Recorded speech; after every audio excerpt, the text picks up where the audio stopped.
미국의 사회학자들이 수십 년간 그 관찰 실험을 해 봤습니다. 조금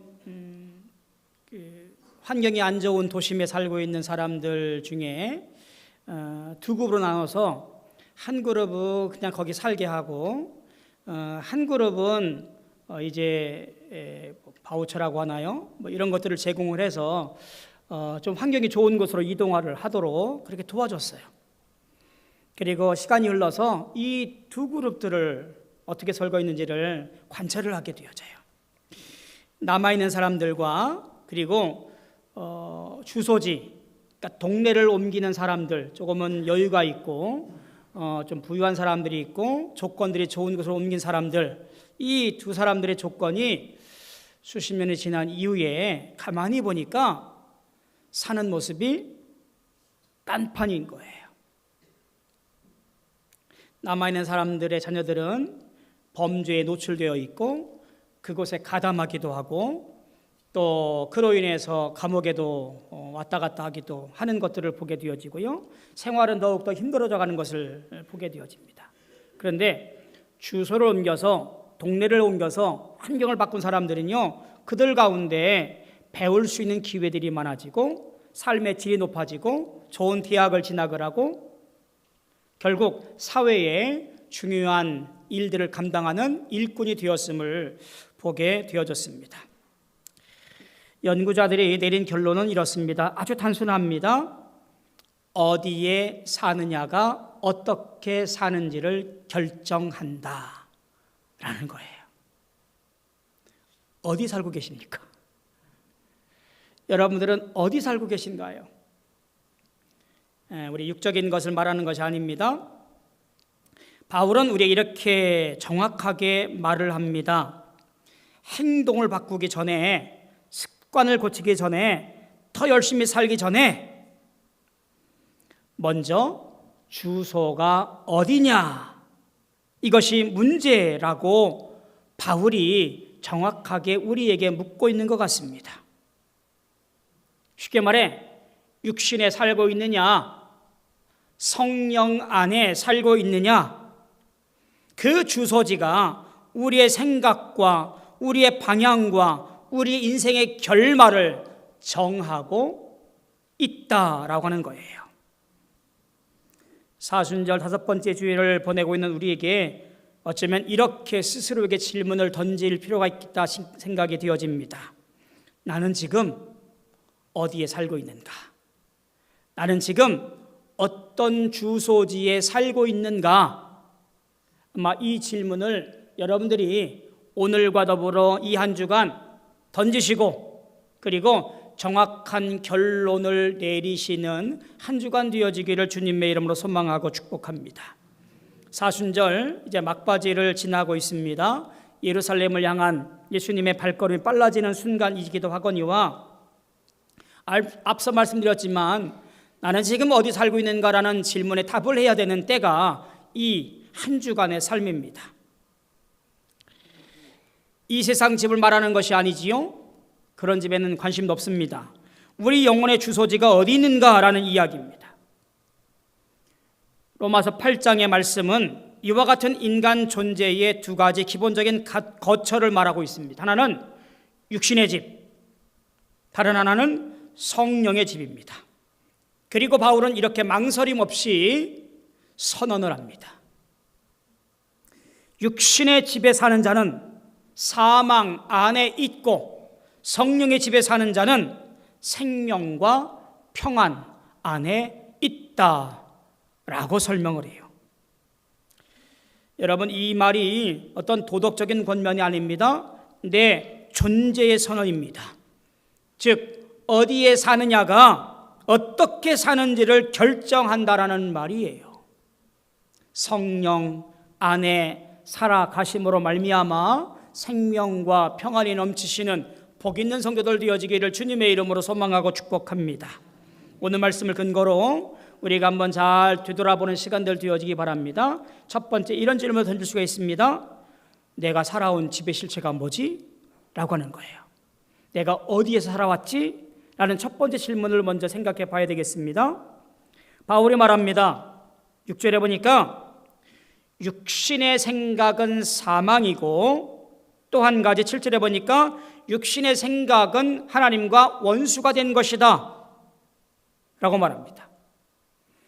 여러분, 여기 나오는 육신의 생각은요, 어떤 나쁜 생각 또는 음란한 상상, 탐욕스러운 욕만, 이런 것을 가리키는 것이 아니에요.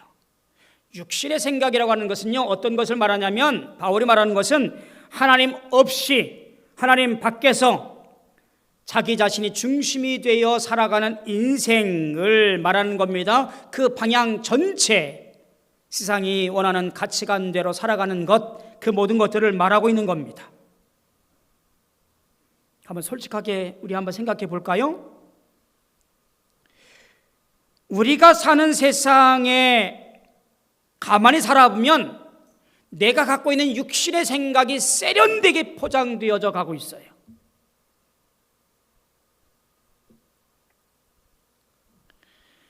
어제 BTS가 광화문에서 무료 공연을 했는데요, 수많은 사람들이 그곳에 몰려들었습니다. BTS가 젊은이들에게 던지는 말이 뭐예요?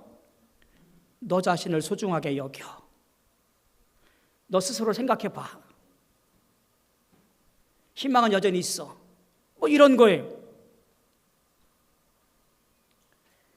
자기 자신을 사랑하고 내 욕망에 충실하고 남의 시선 그런 거 신경 쓰지 말어. 전혀 틀린 말이 아닙니다. 오히려 자기 자신을 긍지를 높이고 진취적인 삶을 살아가도록 도움을 주기도 하고, 현대적인 삶에 적합한 말들이면은 분명한 말들입니다. 교회 밖에서도 그렇고요, 교회 안에서도 이러한 말들이 여전히 전달되어집니다. 언제부턴가 교회 강단이 도덕적 설교가 난무하게 되어졌어요. 교회 강단을 연구하는 많은 분들이 얘기하면 복음의 이야기는 빠지고 어떻게 살면 성공할 것인가, 어떻게 살면 존경을 받을 것인가, 이런 도덕적 설교가 많아졌다라고 하는 연구 결과가 드러나고 있는 것을 볼 때 한국 교회 강단이 십자가는 빠져가고 보혈의 피는 사라져가고 성공과 복이 넘쳐나는 강단으로 되어져 버렸다라고 하는 것들을 보게 되어집니다. 한때 한국 기독교인들에게 베스트셀러가 됐던 긍정의 힘, 뭐 조금 시간이 지났습니다만 조엘 오스틴의 이 긍정의 힘 같은 경우도 마찬가지입니다. 선풍적인 인기를 끌었지요. 이 책을 빌어서 특별 새벽기도 하고 이 책을 교재 삼아 세미나도 했던 것으로 보게 되어집니다. 무슨 얘기일까요? 십자가 부활 없이도 내가 믿으며 긍정적으로 생각하여 살면 성공할 수 있다라고 하는 거예요. 신앙이 수단이 되어져 버리는 것으로 전락시켜버린 위험한 생각이 이 책에 담겨져 있어요. 정작 위안은 받을 수 있지만 회개는 없는 신앙입니다. 동기부여는 될 수 있지만 복음의 중심은 약하게 만들어져 버리는 이야기였어요. 희망은 말하지만 정작 십자가는 쏙 빼놓은 기독교 서적이었어요. 결국 이런 사탕발림의 이야기가 세상 바뀌건 교회 안에서건 심리학의 언어를 빌어서 혹은 철학의 옷을 입고 때로는 신앙의 언어조차 사용해서 우리를 혼미하게 합니다. 정신 똑바로 차리셔야 돼요. 넘어가지 않도록, 미혹당하지 않도록 세상의 말들에 혹은 신앙의 언어적 유의를 따라서 하는 이 말들에 넘어가지 않도록 정신 똑바로 차리시고 복음 안에서 십자가 앞에서 보혈의 피로 말미암아 구원받은 우리가 주님만 바라보는 믿음의 길을 걸어가야 된다는 사실을 기억해야 됩니다. 본문의 바울은 이런 사실을 분명히 꿰뚫어 봅니다. 자기중심의 근거가 되는 삶, 하나님 법에 굴복하지 않는 삶, 그것은 아무리 세련되어도 아무리 성공적인 삶이라 보여도 결국에는 뭐라고요? 사망이라고 말하고 있는 거예요.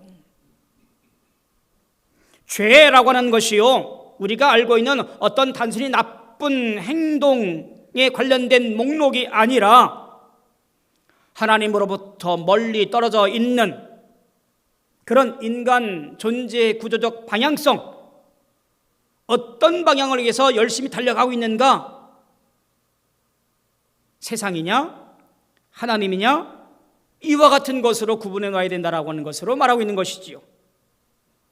죄는 하나님 없이 생명 없는 것으로 달려가는 것이 모두가 죄인 것을 보게 되어집니다. 사순절이 그런 거예요. 그런 것들을 바라보고 직면해 내야 되는 절기가 사순절입니다. 내가 살아온 집의 실체, 화려해 보일진 모르지만, 그럴싸한 것일지는 모르겠지만 결국 그 집은 사망이라고 하는 치명적 단점이 있는 집에서 살고 있었다라는 것을 인정하는 것이어야 된다는 거예요.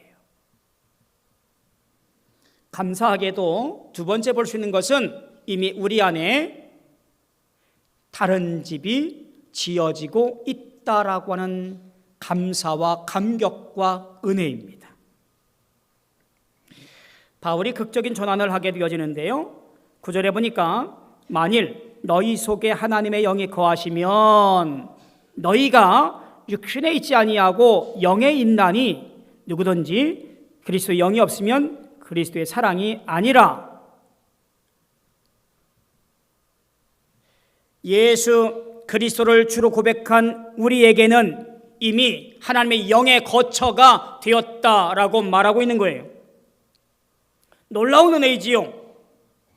물론 우리는 여기서 멈추지 말아야 됩니다. 왜냐하면 믿고 영이 거함으로 말미암아 그 이후의 삶의 성화의 모습이 중요하기 때문에 그렇지요.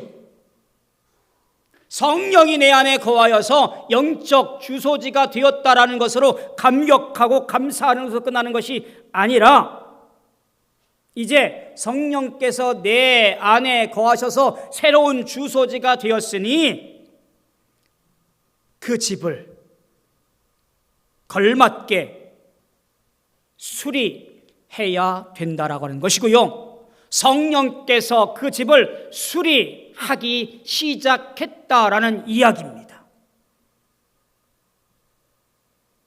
새 집으로 이사했는데 여전히 낡은 벽지, 옛 가구, 불편한 동선, 냄새나는 곰팡이, 이런 것이 여전히 있다면 옮긴 하등의 이유가 없는 것이지요. 주소지를 옮겨서 새 집을 장만했다고 한다면 오래된 벽지는 다 뜯어내고 새로운 벽지를 발라야 될 뿐만 아니라 낡은 가구, 냄새나는 것, 곰팡이 핀 것 다 드러내 버리고 새 것으로 장만해야 되겠지요.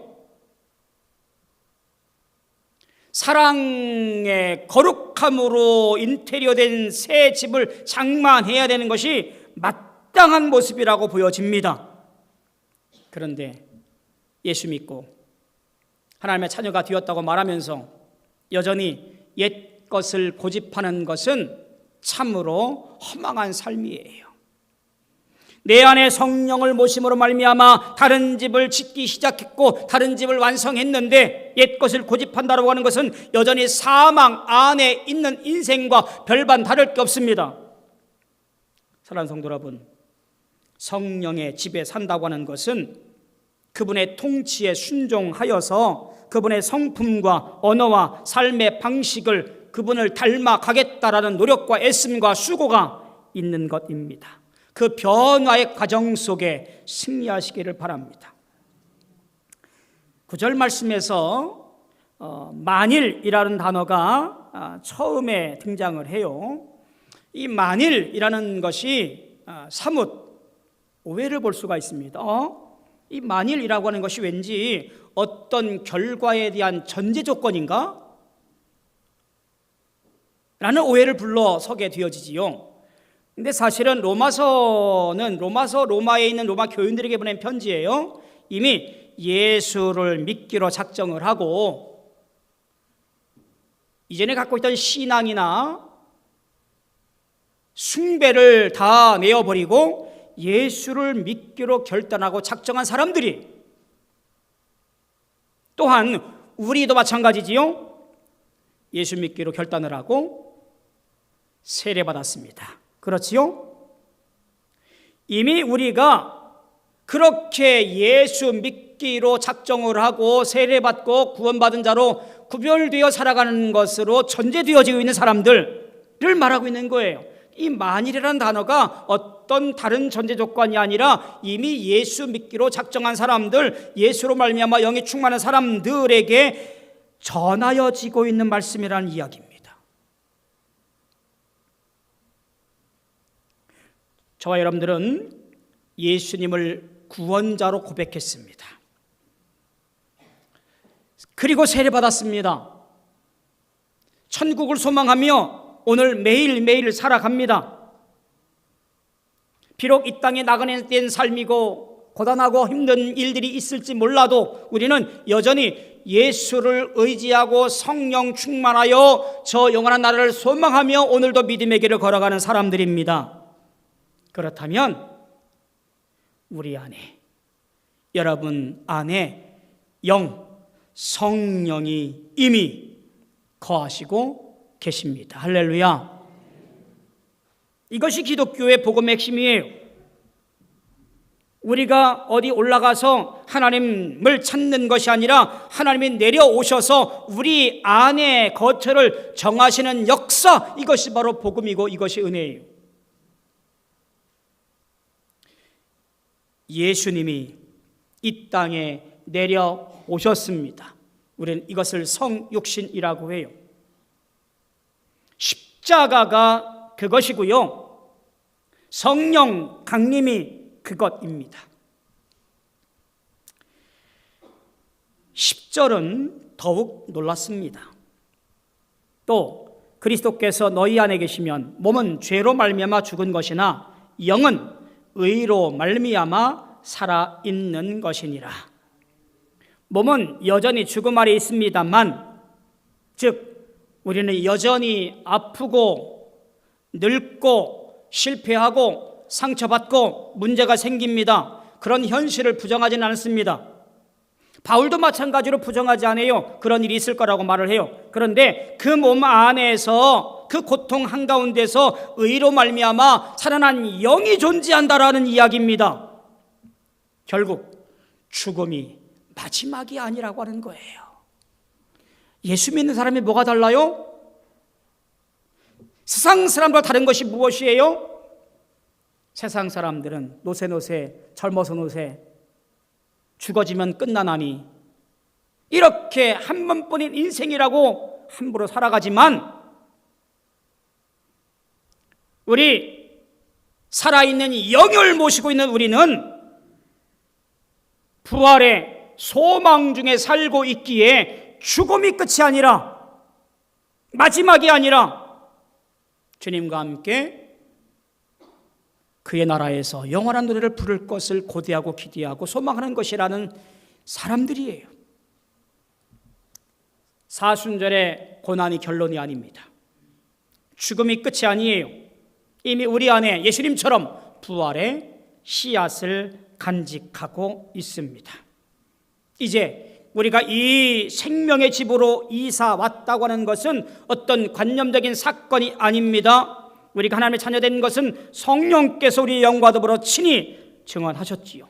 그러니 어떤 환난과 어떤 고단함과 어떤 어려움이 있다 할지라도 하나님을 향한 사랑과 이웃을 향한 긍휼, 이것이 여러분의 생명의 집에 살고 있다고 하는 것을 지울 수 없는 성령의 인치심을 기억하며 그렇게 살아내시는 우리 모든 성도가 되어지기를 주님의 이름으로 소망하고 축복합니다.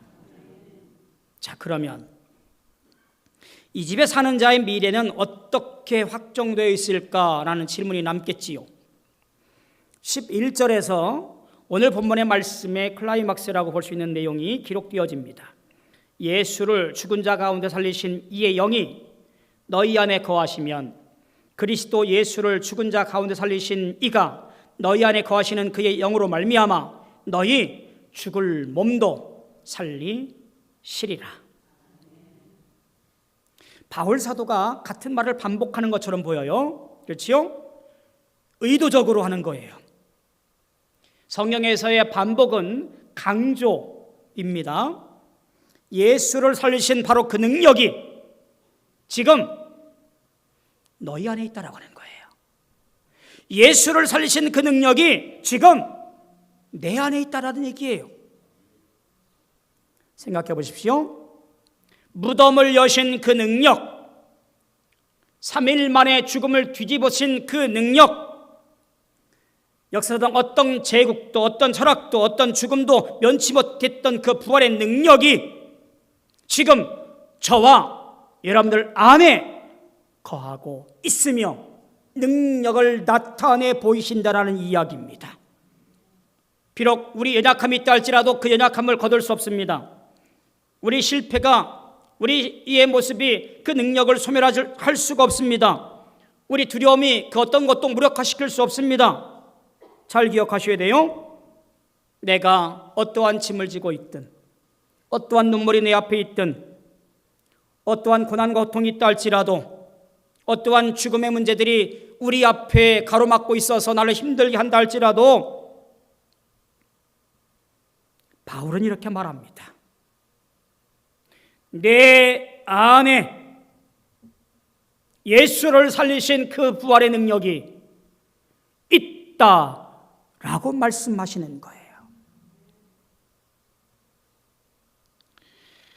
제가 기억하는 최악의 원자력 발전소의 사고는 체르노빌 원자력 발전소인 것 같아요.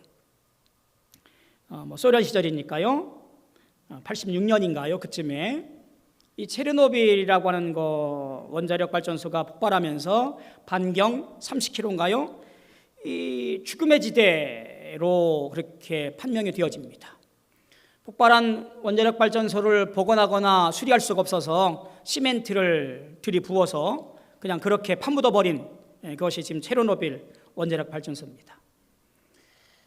지금도 과학자들은 그곳을 죽음의 땅으로 판명을 하고 거기 살던 모든 사람들을 이주를 하고 범접하지 못하도록 막아놨습니다. 아마도 수백 년 동안 사람이 살 수 없을 것이다라고 그렇게 이제 죽음의 땅으로 막아놓아요. 수십 년이 흐른 이후에 과학자들이 들어가서 조사를 해요. 어떻게 변했나? 근데 기가 막힌 일이 생깁니다. 그 숲이 되살아나기 시작했어요. 아무것도 살 수 없을 거라고 했던 그 체르노빌 원자력 발전소 주변 30km 반경 안에 식물들이 자라고 있는 거예요. 여전히 방사능은 측정됩니다. 근데요, 식물들이 자라고 늑대들이 그곳에 찾아와요. 야생말들이 뛰어놀아요. 과학자들이 이것을 설명하려고 했지만 설명을 할 수가 없는 거예요. 본인들이 생각하기에는 방사능 때문에 어떤 것도 살 수 없다고 그렇게 판명을 했는데 식물들이 땅에서 움터오고 동물들이 그곳에서 찾아와서 살아가게 되어져요. 그들은 이렇게 보고합니다. 생명의 힘은 죽음의 선고보다 강하다. 이게 그들의 보고서에 나오는 이야기예요. 생명의 힘은 죽음보다 강하다.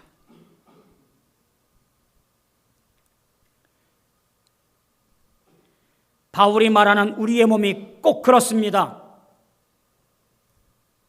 죄로 말미암아 죽음 아래 있는 우리의 몸, 방사능이 오염된 땅처럼 스스로 아무 희망이 없는 것처럼 보입니다만, 과학적으로, 논리적으로, 인간적으로 선고는 이미 내렸지만 너는 사망이다라고 말했지만, 그러나 예수님을 죽은 자 가운데 살리신 그 영이 우리 안에 찾아오셔서 우리를 살리시고 생명이 자라나게 하십니다. 아무도 예상하지 못했던 방식으로, 아무도 계산하지 못한 방식으로 체르노빌 숲처럼 우리 안에 부활의 영은 지금 이 순간도 우리가 느끼지 못하는 시간만큼에도 이미 일하고 계셔서 우리에게 생명을 불어넣으시고 우리를 일으켜 세우시고 우리를 인도하고 계시는 역사가 있다는 사실이에요.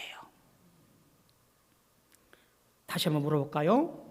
여러분, 지금 어디에 살고 계십니까?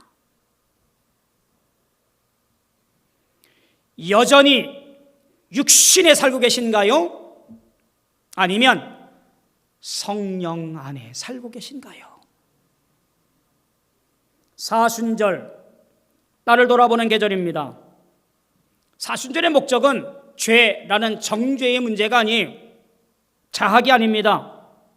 어쩌면 이 사순절은 내가 지금 어느 집에 살고 있지, 내가 어디에 거하고 있지, 나와 함께 동행하는 분이 누구지, 이것을 확인하는 절기예요. 예수님은 죽을 수밖에 없는 사망의 집에 찾아오셨습니다. 직접 들어오셨습니다. 십자가 그 집의 열쇠를 뽑으시고 부활로 그 집의 문을 영원히 잠그셨습니다. 그리고 성령을 통해서 우리 안에 새 집을 지으셨습니다. 할렐루야. 이미 우리는 다른 집에 살고 있는 거예요. 다른 집에 살고 있는 거예요. 왜 옛날 죄가 많던 그 집을 고집하고 생각하며 돌아가려고 하십니까? 오늘 우리는 이 사실을 다시 한번 믿으셔야 됩니다. 느낌이 없어도 믿으셔야 돼요. 환경이 말해주지 않아도 믿으셔야 돼요. 예수 믿는 것이 무엇인지, 주님을 따라 살아가는 것이 어떤 느낌인지 전혀 몰라도 믿으셔야 돼요. 웨슬리가 말한 확신의 증거, 그것은 감각이 아니라 말씀이 근거라고 가르쳤습니다. 그 말씀으로 말미암아 내가 생명에 거하고 성령이 거하는 집에 살고 있음을 기억하고 믿으며 부활의 영이, 생명의 영이 가득하기를 소망합니다. 다음 주일은 종려주일입니다. 예수님이 예루살렘에 입성하시는 그 길, 그것은 십자가를 향한 길이지만 동시에 부활을 향한 길이었습니다. 여러분 아셔야 돼요. 그 길이 이미 우리 안에서도 열리고 있다는 이야기입니다. 죽음이 마지막이 아니라는 거예요. 사망의 생각이 우리의 집이 아니라는 거예요. 예수를 살리신 영이 우리 안에 거하신다라는 이야기입니다. 이것이 복음이고요, 이것이 우리의 소망입니다. 우리가 사순절 다섯째 주일을 보내면서 이 사실을 꼭 붙들고 살아가시기를 소망합니다. 8장 6절을 우리는 꼭 기억하며 한 주간을 살아내시면 좋겠습니다. 8장 6절 하반절에 보니까 이렇게 말합니다. 영의 생각은 생명과 평안이니라. 여러분의 생각과 믿음과 삶을 지배하는 한 주간 하나님 말씀이 되어지기를 주님의 이름으로 소망하고 축복합니다. 기도하겠습니다. 고마우신 아버지 하나님, 은혜를 감사합니다. 우리가 살아가는 것은 죽음인 육신의 집에 거하는 것이 아니라 생명인 성령이 거하는 집에 있음을 기억하며 고백하며 믿게 하여 주시옵소서.